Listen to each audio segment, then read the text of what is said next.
Hello guys, আসসালামু আলাইকুম। Nabil blogs থেকে আজকে আপনাদের জন্য আবারও ছোট্ট একটা ভিডিও নিয়ে হাজির হলাম। আজকের ভিডিওতে আছে নাবিলের চাচু নাবিলের জন্য কি কি খাবার পাঠিয়েছে। অ্যাকচুয়ালি নাবিলের ছন্নতে খাতনা করিয়েছি, আর আজকে ওর চাচুর বাসায় আমাদের দাওয়াত ছিল, আমরা যেতে পারিনি, যার জন্য কিছু খাবার ওর জন্য পাঠিয়ে দিয়েছে। আর এই খাবারে ছিল জর্দা, সালাদ, তারপরে হচ্ছে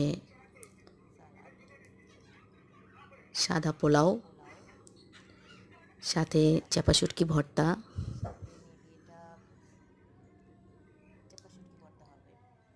রোস্ট, ডিম ভুনা, গরুর মাংস, সাথে কাবাব। সবাই আমার চ্যানেলটা সাবস্ক্রাইব করবেন প্লিজ।